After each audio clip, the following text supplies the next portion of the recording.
बच्चों, जवाहर नवोदय विद्यालय में जो कक्षा 6 के लिए चयन परीक्षा हो रही है, हम उसके क्वेश्चंस सॉल्व कर रहे हैं अपनी इस वीडियो में। तो हमारा जो दूसरा टॉपिक है वो है ऑपरेशंस ऑन होल नंबर्स। इससे पहले भी हम एक रियल नंबर जो नंबर सिस्टम है उस पर एक टॉपिक हम ले चुके हैं पूरी। लेकिन दूसरा जो चैप्टर है हमारा है ऑपरेशंस ऑन होल नंबर्स। इसमें लगभग एक क्वेश्चन तो कम से कम पूछा ही जाता है और दो भी पूछे जा सकते हैं। जो पिछले सालों का रिकॉर्ड है, जो ट्रैक रिकॉर्ड है, उसमें कम से कम तो एक क्वेश्चन है। तो अब देखिए इसमें हम पढ़ेंगे क्या। सबसे पहले हम ये जाने कि होल नंबर्स किन्हें कहते हैं। होल नंबर्स, इसका हिंदी में कहते हैं पूर्ण संख्याएं। पूर्ण संख्याएं होते क्या है? पूर्ण संख्याएं देखो, सबसे पहले नेचुरल नंबर होता है, आप जानते हो 1 2 3 4 5 6 से शुरू होता है। होल नंबर्स में 0 से शुरू होता है। 0 1 2 3 4 5 6 7 ऐसे ही अनंत तक चले जाओ, तो इन्हें हम होल नंबर्स कहते हैं। अब आप यहां देख रहे हो कि सबसे छोटा जो होल नंबर है वो क्या है? 0 है, ठीक है। और लार्जेस्ट तो हम नहीं लिख सकते हैं। अब होल नंबर्स पे बच्चों कुछ ऑपरेशंस होते हैं। तो जो मैथमेटिकल ऑपरेशन है, जो ऑपरेशन शब्द लिखा है ना, OPERATION, ऑपरेशंस, इसको हिंदी में कहते हैं संक्रियाएं। संक्रियाएं। अब बच्चों, मैथमेटिक्स में ऑपरेशंस कौन कौन से हैं? एक तो है प्लस, ये आप इस्तेमाल करते हो जब आप ऐड करते हो। दूसरा है माइनस, सबट्रैक्ट, घटाना। तीसरा है मल्टीप्लाई, गुणा करते हो ना। और नेक्स्ट है डिवीजन। ये मैथमेटिकल ऑपरेशंस कहलाते हैं। हम इस चैप्टर में चेक करेंगे कि होल नंबर्स पे ये लागू होते हैं नहीं होते हैं। तो इसमें देखिए कुछ प्रॉपर्टीज है जिन पे हम चर्चा करेंगे। सबसे पहली प्रॉपर्टी है क्लोजर प्रॉपर्टी। तो क्लोजर प्रॉपर्टी के बारे में बात करूं सबसे पहले, देखो ये होल नंबर्स हो गया, 0 1 2 3 4 5 से शुरू हो गया, यहां से 0 से शुरू होता है। और ऑपरेशंस हमने बात की है जिन्हें हम हिंदी में कहते हैं संक्रियाएं। कौन कौन सी हैं? प्लस है, माइनस है, मल्टीप्लाई है, डिवाइड, ये है। तो बच्चों, हम सबसे पहले इन पर जो ऑपरेशंस हैं, वो सबसे पहले हम जो प्रॉपर्टी है वो है closure property, CLOSURE। Closure property के closure law, LAW, closure law. Hindi में कहते हैं इसको संव्रत नियम। संव्रत नियम, ये क्या चीज है बच्चों? ये देखो, हमें चारों ऑपरेशंस पे चेक करना है कि सबसे पहले हम एडिशन पे देखें। आप एडिशन मतलब योग, इसको सम भी कहते हैं। सम कहते हैं ना, जोड़ना, वही है। तो देखो बेटा, अगर हम दो या दो से अधिक संख्याओं को ऐड करें तो क्या होल नंबर ही आता है? डिस्कशन यहाँ पे, एक क्या है? होल नंबर है। 2 क्या है? होल नंबर है। 4 क्या है? होल नंबर है। इसका मतलब क्या है कि अगर हम होल नंबर्स को ऐड करें तो हमें होल नंबर्स ही प्राप्त होता है। इसका मतलब ये हुआ कि जो होल नंबर्स हैं वे क्लोजर लॉ को फॉलो करते हैं, पालन करते हैं। ठीक है, समझ गए नहीं? ऐसे और भी बहुत सारे एग्जांपल देख सकते हैं। 5 प्लस 6 प्लस 7 प्लस 8 प्लस, और भी आप सब जोड़ के देख लीजिए। ये होल नंबर, ये होल नंबर, ये होल नंबर और ये भी होल नंबर। तो अगर इसे हम जोड़ें तो 8 7 15, 6 21 26, और जो आंसर आया बच्चों वो भी होल नंबर है। तो हमें यही देखना है कि अगर हम होल नंबर्स को ऐड करेंगे तो क्या होल नंबर मिलता है? बिल्कुल मिलता है। तो इसका मतलब ये हुआ कि क्लोजर लॉ इसमें लागू होता है एडिशन में। ठीक है, अब हम जरा चेक करें कि क्या सब्ट्रैक्शन में भी लागू होता है। देखो,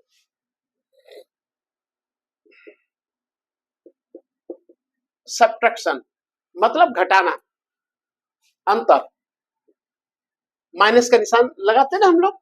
तो देखो, अगर हम कोई, जैसे हमने 10 में से 7 घटाया, देखो इधर देखो, 10 क्या है, होल नंबर है, 7 क्या है, होल नंबर है, तो इसका जो डिफरेंस आया 3, ये भी तो होल नंबर है।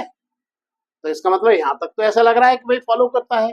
अब दूसरा इसे पलट के देखो, अगर हम 7 में से 10 सब्ट्रैक्ट करें, 7 में से 10 सब्ट्रैक्ट करें, देखो 7 क्या है, होल नंबर है, 10 क्या है, होल नंबर है, आंसर आएगा -3।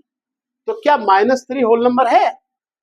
नहीं, ये होल नंबर नहीं है, ये क्या है, इंटीजर है।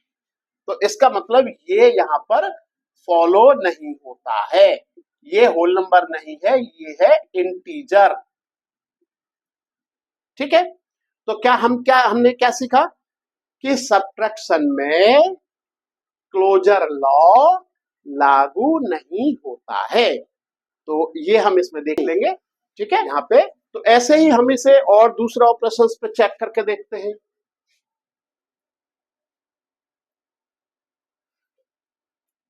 देखो, हमने 2 पे चेक किया, अब हम चेक करते हैं मल्टीप्लीकेशन पे।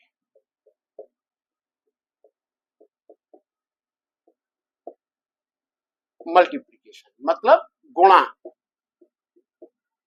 ये क्या चीज है, देखो जैसे अगर हम 2 को 5 से मल्टीप्लाई करें तो 10 आता है, 2 होल नंबर है, 5 होल नंबर है और 10 भी होल नंबर है।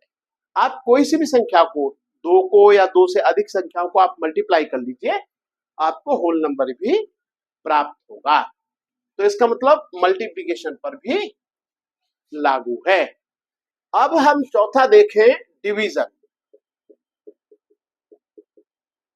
डिवीजन मतलब भाग। ये देखो बच्चों, अगर हम 4 को 2 से डिवाइड करें तो आपको 2 मिलेगा, 6 को 2 से डिवाइड करें तो 3 मिलेगा। देखिए यहाँ पे 4 होल नंबर है, 2 होल नंबर है, ये 2 भी होल नंबर है, ऐसे 6 होल नंबर है, 2 होल नंबर है और 3 भी होल नंबर है। मतलब यहां तक तो लागू है। अगर उल्टा करके देखें, जैसे 2/4, तो दिस इज 1/2, 1/2, ये होल नंबर नहीं है। 1/2 ये क्या है, ये रैशनल नंबर है, या हम दूसरे में से फ्रैक्शन है। अगर हम सिंपल कहें तो क्या है, ये भिन्न। तो यहां पर ये लागू नहीं है। तो अब हमने देखा कि, मैं इसे शॉर्टकट में आपको बता दूं कि क्लोजर प्रॉपर्टी कहां कहां लागू होती है। क्लोजर लॉ, समवर्त नियम कहां कहां लागू होता है? एक तो एडिशन पे, एडिशन पे लागू होता है, सब्ट्रैक्शन पे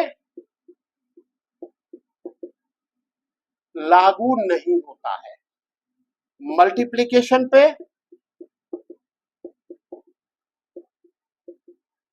लागू होता है और डिवीजन पे लागू नहीं होता है।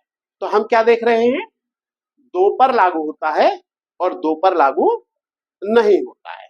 ठीक है, तो ये आपकी पहली प्रॉपर्टी हो गई, इसको हम बोलते हैं क्लोजर प्रॉपर्टी। अब हम दूसरा नियम देखते हैं। दूसरा नियम है हमारा कॉम्यूटेटिविटी।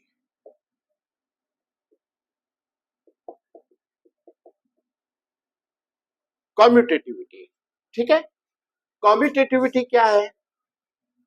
इसको हिंदी में बोलते हैं क्रम विनिमेयता का नियम। क्रम विनिमेयता का नियम, कॉम्यूटेटिविटी या कॉम्यूटेटिव लॉ। ठीक है, अब ये क्या होता है, इसे भी 4 ऑपरेशंस पे चेक करना है। देखिए एडिशन पे सबसे पहले हम चेक करें। एडिशन पे देखिए, 1 + 2 3 और 2 + 1 ये भी 3। ठीक है, इसका मतलब ये हुआ कि 1 + 2 करें या 2 + 1 करें, एक ही बात है। मतलब ये एडिशन पर लागू है। अगर हम देखिए 1 क्या है होल नंबर, 2 क्या है होल नंबर, 3 क्या है होल नंबर। ऐसे ही 2 क्या है होल नंबर, 1 क्या है होल नंबर, 3 क्या है होल नंबर। तो अगर हम या तो 1 में 2 ऐड कर दें या 2 में 1 ऐड कर दें, दोनों बाद में रिजल्ट सेम आएगा, इसलिए यह एडिशन पर लागू है। अब हम देखिए क्या ये सब्ट्रैक्शन पर भी लागू है। सब्ट्रैक्शन घटाने पर देखो 1 माइनस 2 कितना आएगा -1, और 2 में से 1 घटाया तो +1। क्या ये बराबर है? नहीं, यानी 1 माइनस 2 बराबर नहीं है 2 माइनस 1 के, इसलिए कम्यूटेटिविटी सब्ट्रैक्शन पर लागू नहीं है। ठीक है, यहां तक आप समझ गए होंगे। तीसरा है, हम देखें इसे मल्टीप्लिकेशन पर।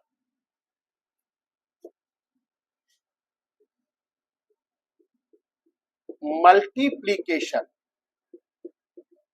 पर इसे चेक करके देखें, गुणा पर देखो 2 इंटू 3 6 और 3 इंटू 2, मतलब अगर हम क्रम बदल दें तो उत्तर पर कोई फर्क नहीं पड़ता है। इसका मतलब ये हुआ कि ये इस पर भी लागू है, मल्टीप्लिकेशन पर भी। क्या ये डिवीजन पर लागू है? भाग में देखिए, अगर हम 6 को 3 से डिवाइड करें तो 2 आता है। अगर हम उल्टा करें 2/6 या 3/6 तो ये 1/2 आता है। तो यहां देखेंगे कि 2 जो है वो 1/2 के बराबर नहीं है। इसका मतलब ये हुआ कि यहां भी ये लागू नहीं है। तो जैसे क्लोजर प्रॉपर्टी लागू है 2 पर, ऐसे ही कम्यूटेटिविटी भी 2 पर लागू है। देखिए किस किस पर। एक तो एडिशन पर लागू है, अप्लाई होता है। दूसरा सब्ट्रैक्शन, इस पर अप्लाई नहीं होता है। तीसरा मल्टीप्लिकेशन,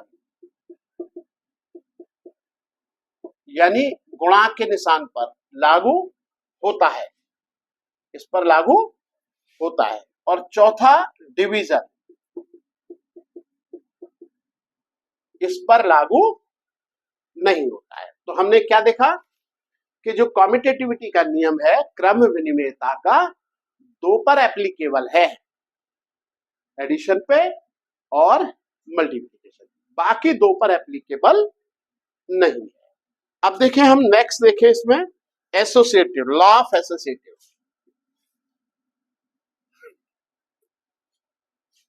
तीसरी प्रॉपर्टी है लॉ ऑफ एसोसिएटिव।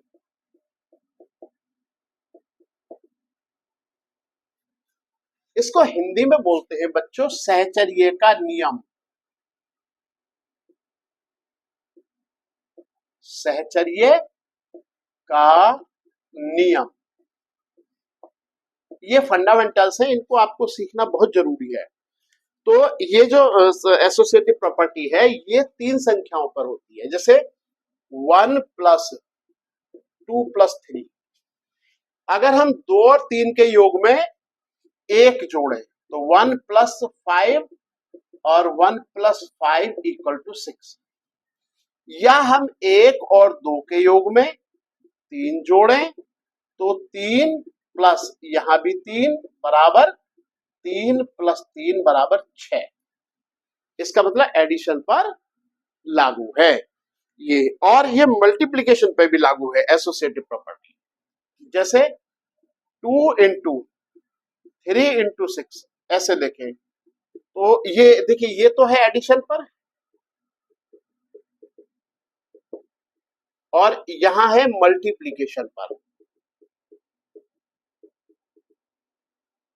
तो ये हो जाएगा 18 और इसको मल्टीप्लाई करेंगे 36, या हम 2 और 3 के गुणनफल में लास्ट वाले 6 का मल्टीप्लाई कर दें, यानी 6 × 6 यानी 36। तो हम क्या देख रहे हैं, एडिशन पे लागू है मल्टीप्लिकेशन पर लागू है, सब्ट्रैक्शन पे लागू नहीं और उस पे डिवीजन पे लागू नहीं। अब हम देखते हैं इसमें लॉ ऑफ डिविजिबिलिटी, डिस्ट्रीब्यूटिविटी, चौथा नियम।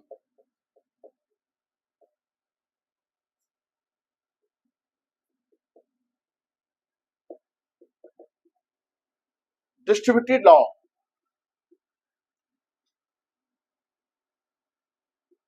डिस्ट्रीब्यूटिव लॉ यानी भाग का नियम।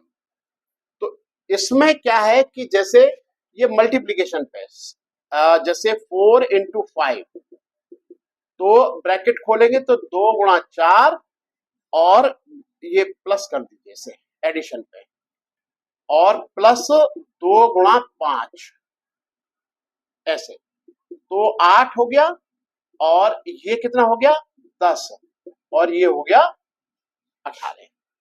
अब जरा इसे देखें एक बार, 2 इंटू 4 प्लस 5 यानी 2 इंटू 9 इक्वल टू अगेन 8, तो दोनों बराबर हो गए ना, है नी? तो इसका मतलब ये एडिशन पर डिस्ट्रीब्यूटिव प्रॉपर्टी, डिस्ट्रीब्यूटिव मतलब गुणा का निशान, ये देखो ना आप डिस्ट्रीब्यूट हो रहा है, अंदर जाके ब्रैकेट खोलेंगे तो ये आपका फर्स्ट हो गया। और ये सब्ट्रैक्शन पर भी लागू है, जैसे 2 इंटू 5 माइनस 3, इसको देखें आप, तो 2 इंटू 5 माइनस 2 इंटू 3, तो ये हो जाएगा 10 - 6 यानी 4। अब इसे देखें जरा एक बार दोबारा से, दिस इज 5 - 3, तो 2 इंटू 2 इक्वल टू 4, दोनों बराबर आ गए ना, ठीक है? तो डिस्ट्रीब्यूटिव प्रॉपर्टी जो है आपका सब्ट्रैक्शन पे भी लागू है, तो इन दो पे ही इसको चेक करना है।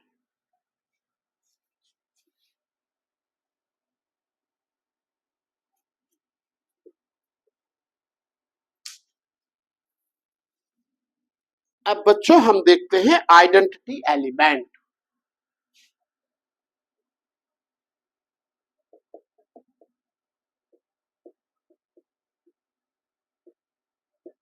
आइडेंटिटी एलिमेंट ये दो प्रकार के होते हैं, एडिटिव आइडेंटिटी,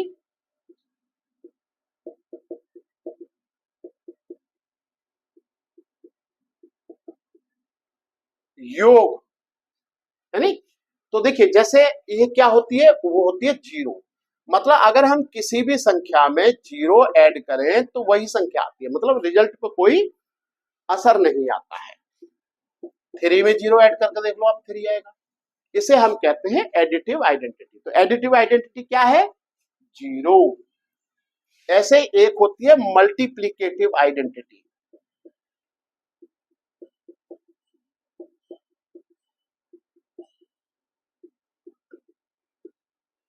मल्टीप्लिकेटिव आइडेंटिटी। तो मल्टीप्लिकेटिव आइडेंटिटी क्या है, एक, मतलब अगर हम किसी भी संख्या को एक से मल्टीप्लाई करें तो वही संख्या आती है। जैसे 4 को 1 से करो जरा एक बार, तो 4 एकम 4, 5 को करो 5, 6 को करो 6, मतलब हम क्या देख रहे हैं कि अगर 1 से किसी भी संख्या को हम मल्टीप्लाई करें तो वही संख्या आती है, इसलिए इसको हम क्या बोलते हैं, मल्टीप्लिकेटिव आइडेंटिटी। तो दो तरीके की आइडेंटिटी आपने देखी, एक देखी एडिटिव आइडेंटिटी और एक देखिए मल्टीप्लिकेटिव आइडेंटिटी। तो यहां तक हमारा ये हो गया। अब एक चीज और देखें कि अगर हम किसी भी संख्या की घात जीरो, जैसे अगर हम 1 की पावर जीरो लिखे तब इसकी वैल्यू 1, 2 की पावर जीरो इसकी वैल्यू 1, 3 की पावर जीरो इसकी वैल्यू 1, अगर मान के चलो 1,00,000 की पावर जीरो तब भी वैल्यू 1। तो इसको ध्यान रखना है कि अगर हम किसी भी संख्या की पावर, पावर मतलब घात ऊपर, अगर हम इसमें जीरो रखते हैं तो वैल्यू क्या आती है, 1। अब हम चलेंगे टेस्ट ऑफ डिविजिबिलिटी पर। हमारा जो नेक्स्ट टॉपिक है वो है टेस्ट ऑफ डिविजिबिलिटी।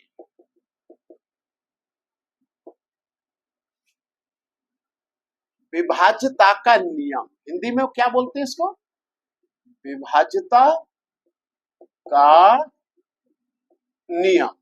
ये क्या चीज है जी? इसमें देखिए, हम संख्या को देख करके ही बता सकते हैं कि क्या वो दो से विभाज्य होगी। वैसे हर संख्या एक से विभाजित होती है, ये ध्यान रखना है। एक से तो सभी संख्याएं विभाजित होती हैं, सब में एक का भाग जा सकता है। अब हम देखें, जैसे कोई संख्या देख करके हम बता सकते हैं कि ये दो से विभाज्य है नहीं है, तीन से विभाज्य है नहीं है, चार से, पांच से, इन सब संख्याओं से विभाज्य है नहीं है। तो हम ये संख्या देख करके ही बता सकते हैं। कैसे? देखिए, दो का डिविजिबिलिटी टेस्ट ऑफ टू देखें, या divisibility by two, by two कैसे पहचानेंगे? If a number is even, अगर कोई संख्या इवन है तो then number will be divisible by. Hindi में सुने से, अगर कोई सम संख्या है, इवन नंबर का मतलब होता है सम संख्या, अगर कोई सम संख्या है तो वो डेफिनेटली दो से विभाजित होगी। जैसे आप देखो, 4 है, 16 है, 260 है, 300, चलो आप इसे लिखें 66 है। तो देखो, इसमें इकाई का अंक देखो आप, यहाँ इकाई का अंक 6 है, इवन नंबर है। इकाई का अंक 0 है, ये भी 2 से डिवाइड हो जाएगी। 6 है, 2 से डिवाइड हो जाएगी। 4 है, 2 से डिवाइड हो जाएगी। तो मतलब जितने भी इवन नंबर्स हैं, दे आर डिविजिबल बाई 2। इस बात का विशेष ध्यान रखना है नहीं? जिनका इकाई का अंक इवन है। अब डिविजिबिलिटी बाई 3 चेक करें। 3 से विभाज्यता कैसे चेक करें? देखो, नियम क्या है? If sum of the digits of a number is divisible by 3, then the number will be divisible by 3। Hindi में कैसे समझे? यदि किसी संख्या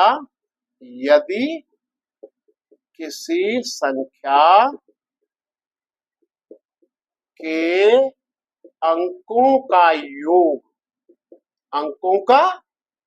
योग 3 से विभाजित होता है,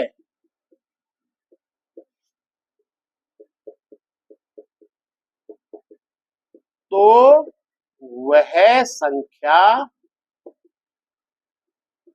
भी 3 से विभाज्य होगी।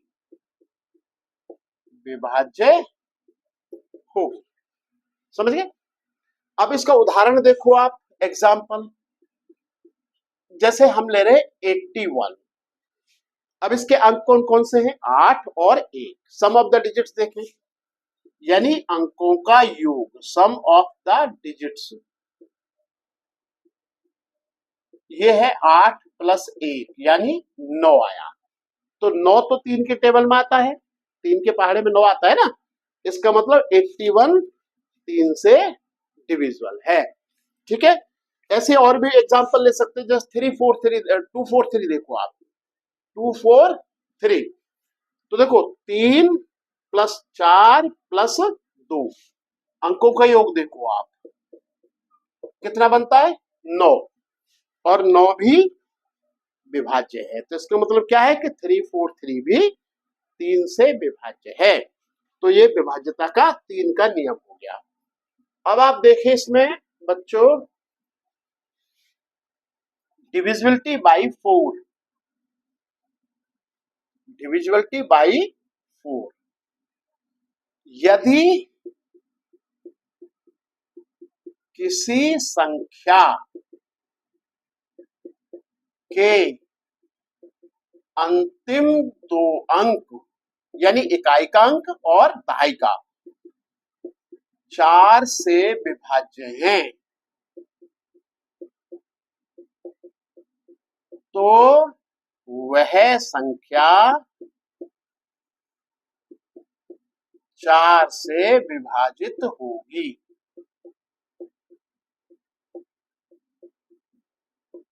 अंग्रेजी में कैसे सुनेंगे इसे? If last to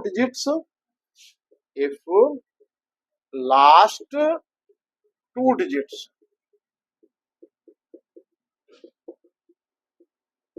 of the number are divisible by 4, then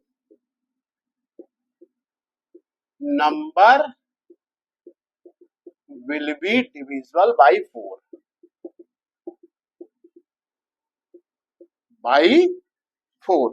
4 से विभाजित होगी। तो इसमें आप देखिए, जैसे एग्जाम्पल देखो आप, 5 6 3 2 एग्जाम्पल, उदाहरण देखिए आप। लास्ट के 2 डिजिट कौन कौन से भाई? 32। ठीक है, 32 में 4 का भाग जा सकता है, 4 अट्ठे 32। तो लास्ट वाले दोनों डिजिट 4 से विभाज्य है, इसका मतलब नंबर 4 से विभाजित होगा। ठीक है, ऐसे इसको चेक करना है। और भी इसमें है, देखो मैं आपको एग्जांपल में लिखता हूं, आप चेक करके देखना। 824 डिविजल है नहीं, ये चेक करके देखना। 3500 चेक, देखो लास्ट के 2 डिजिट 0 है तो 4 से विभाज्य है। और आप देखें 4320, चेक करके देखना है कि क्या ये 4 से विभाजित है या नहीं है। ठीक है, लास्ट के 2 डिजिट से हम अनुमान लगा सकते हैं, पता कर सकते हैं कि है नहीं। नाउ डिविजिबिलिटी बाय 5, देखो अब डिविजिबिलिटी बाय 5 क्या है जी? If unit digit of the number is either 0 और 5, अगर किसी संख्या का इकाई का अंक या तो 0 है या 5 है, then the number will be divisible by 5, will be divisible by 5, तो वह संख्या भी 5 से विभाजित होगी। अब देखो इसमें जैसे आप ये देखो एग्जाम्पल 1345, लास्ट में 5 आ रहा है कि नहीं आ रहा है? तो ये 5 से विभाजित होगी। जैसे 1340, लास्ट में 0 आ रहा है कि नहीं आ रहा है? तो 5 से विभाजित होगी। तो हिंदी में हम इसको कैसे लिखेंगे कि यदि किसी संख्या का इकाई का अंक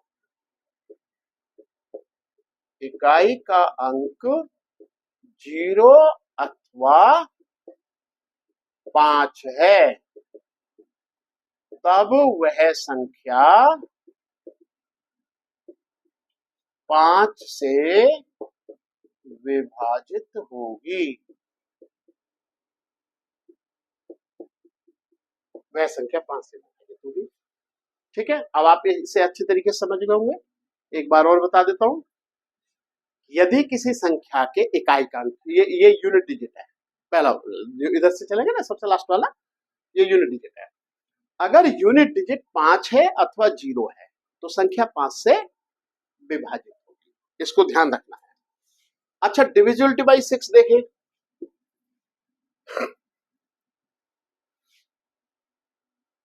देखो divisibility bye 6, if the sum of the digits of a number is divisible by 2 and 3, यदि कोई संख्या के अंकों का योग 2 से भी विभाजित है और 3 से भी विभाजित है तो वह संख्या 6 से भी विभाजित होगी। देखो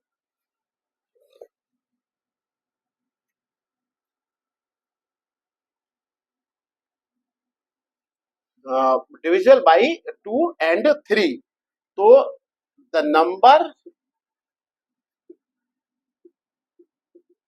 will be divisible by 6 also. अब देखो जैसे हम एग्जांपल लेते हैं, जैसे सम ऑफ द डिजिट्स नहीं, if the number is divisible by 2 and 3 then the number will be divisible by 6। देखो एग्जांपल देखो आप, ये पहले गलत लिख गया था। जैसे 36 है, ये 2 से डिविजिबल है, 3 से भी डिविजिबल है तो 6 का भी भाग इसमें चला जाएगा। और एग्जांपल देखो, और इसमें एग्जांपल है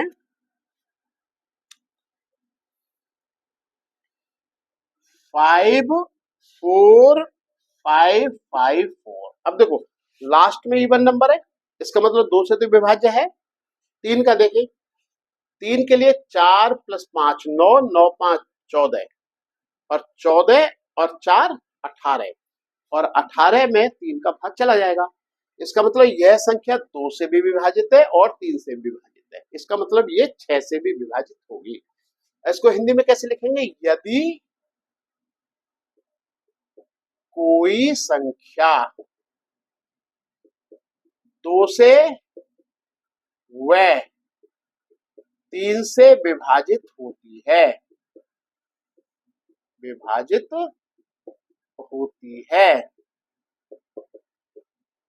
तब वह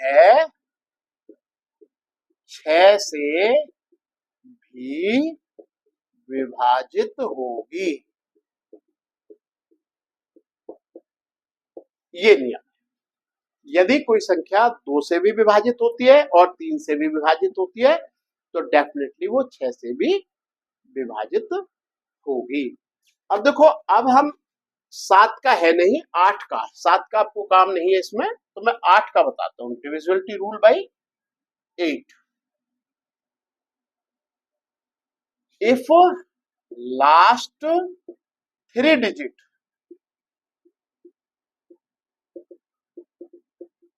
of a number are divisible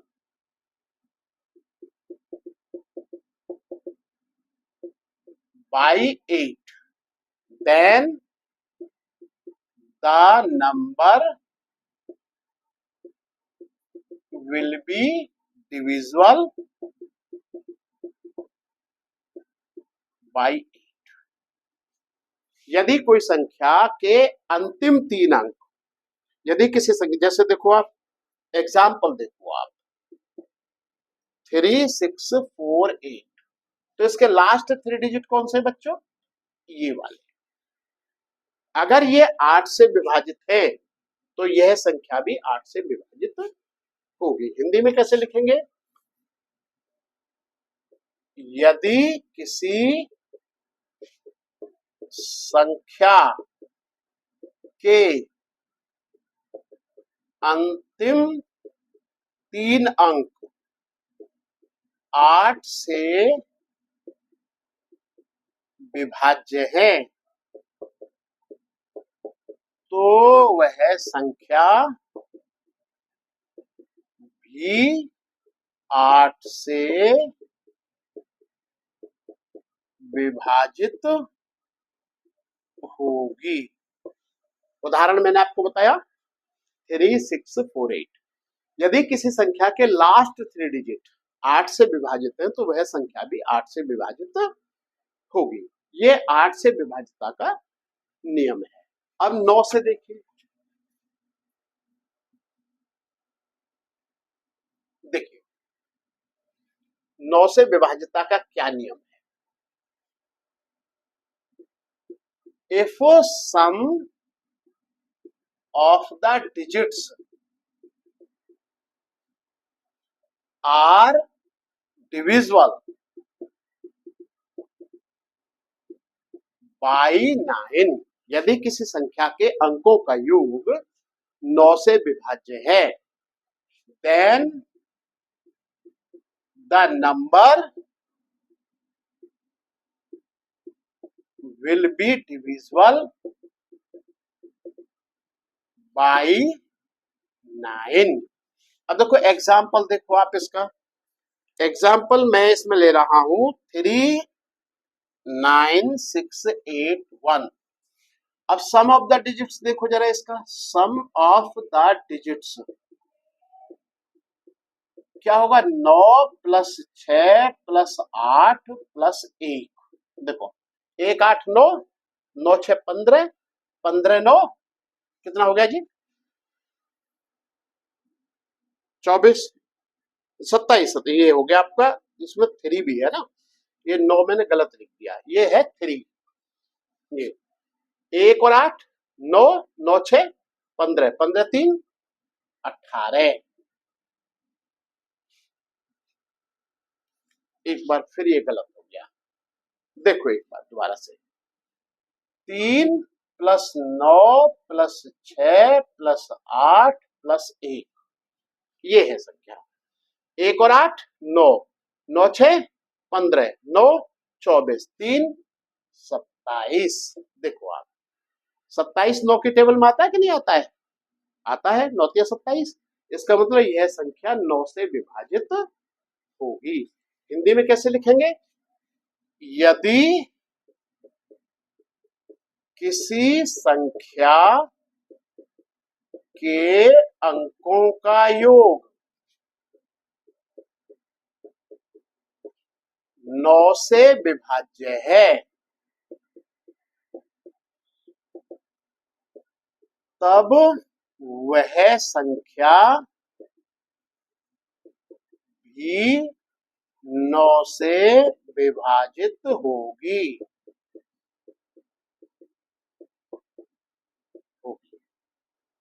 समझ गया ना, यदि किसी संख्या के अंकों का योग 9 से विभाजित है, देखो संख्या हमने एग्जांपल लिया 39681, इसके अंकों का योग क्या है, देखो 3 प्लस 9 प्लस 6 प्लस 8 प्लस 1, और कितना आ रहा है 27। तो 27 तो 9 से विभाजित है, इसका मतलब संख्या 9 से विभाजित होगी। अच्छा 10 से विभाज्यता का नियम देखो आप, ये तो बहुत आसान है। यदि किसी संख्या के अंत में कम से कम एक जीरो आए, if unit digit of the number is 0, then the number will be divisible by 10। यानी जैसे कोई भी संख्या ले लो आप, जैसे 5 1 10 ले लो हमने एग्जांपल, तो अगर किसी संख्या के अंत में कम से एक जीरो आए, यानी यूनिट डिजिट 0 हो, तो 10 से विभाजित होगी। अच्छा अब देखो आप 11 का नियम, ये 11 का, इसको आप समझना है। If difference of the digits, if difference of the sum of digits at even places and odd places either 0 or multiple of 11, then the number will be divisible by 11। यदि किसी संख्या में सम स्थानों पर आए हुए अंकों का योग माइनस विषम स्थानों पर आए हुए अंकों का योग या तो 0 हो या 11 का मल्टीपल हो। 11 का मल्टीपल मतलब 11 से भाग चला जाए तो संख्या 11 से विभाजित होगी। यदि किसी संख्या के सम स्थानों व विषम स्थानों पर आए अंकों का अंतर या तो 0 है अथवा 11 का गुणज है, मल्टीपल मतलब 11 से मल्टीप्लाई भाग चला जाएगा, गुणज है, तब वह संख्या 11 से विभाजित होगी, विभाजित होगी। अब देखो इसमें एग्जांपल मैं आपको बताता हूं 11 से विभाजित तक होगा। देखो 3 2 4 5 6 8 2 32 45 682 32 45 682। अब देखो ध्यान से सुनो, ये ऑड पर है, ये इवन पर है, ये ऑड पर है, ये इवन पर है, ये ऑड पर है, ये इवन पर है और ये ऑड पर है। तो आप इसमें देखो ऑड वाले क्या है, sum of digits at odd places. क्या होंगे देखो, 2 प्लस 6 प्लस 4 प्लस 3 कितना हो जाएगा, 3 4 7 13 और 2 15। और इवन प्लेस पर देखो कितना हो जाएगा, इवन पे आ रहे हैं 8 नहीं 8 हो गया और यहाँ पे हो गया आपका 5 और प्लस कितना हो गया 2, तो 8 5 13 और 2 15। तो डिफरेंस कितना आ रहा है, 15 माइनस 15 बराबर 0। तो इसका मतलब यह संख्या 11 से विभाजित होगी। ये नियम देख लो आप, ये एग्जाम्पल में फिर दोबारा से ऊपर लिखूंगा क्योंकि हो सकता है आपको नीचे से दिखाई नहीं दे रहा हो। देखो एग्जाम्पल है 3 2 4 5 6 8 2। तो देखो बच्चों ये तो ऑड पर है और ये इवन पर है, ये ऑड पर है, ये इवन पर है, ये ऑड पर है, ये इवन पर है और ये ऑड पर है। ठीक है, तो sum of digits at odd places, विषम स्थान पर आए हुए अंकों का योग। हिंदी में क्या बनेगा इसका, विषम स्थान के अंकों का योग। ये क्या है बच्चों, 2 प्लस 6 प्लस 4 प्लस 3 कितना हो जाएगा जी, 15। अब देखो sum of digits at even places, सम स्थानों पर आए हुए अंकों का योग क्या है बच्चों, 8 प्लस 5 प्लस 2 ये भी 15। अब देखो डिफरेंस क्या होगा, डिफरेंस मतलब इनको घटा दो तो 15 में से 15 गया तो कितना आया, 0।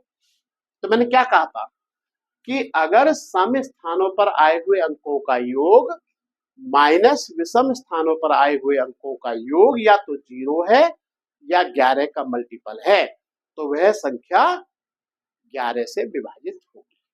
आज के लिए हम यही छोड़ते हैं, ये विभाज्यता के नियम है और आप इन्हें याद करें, ये जरूर आपकी हेल्प करेंगे। और अगले वाले वीडियो में हम फिर और कुछ इसमें इम्पोर्टेंट चीजें, जो फंडामेंटल चीजें हैं, जो आपको सीखनी बहुत जरूरी है, वे बताएंगे। उसके बाद वीडियो में एक्सरसाइज शुरू करेंगे।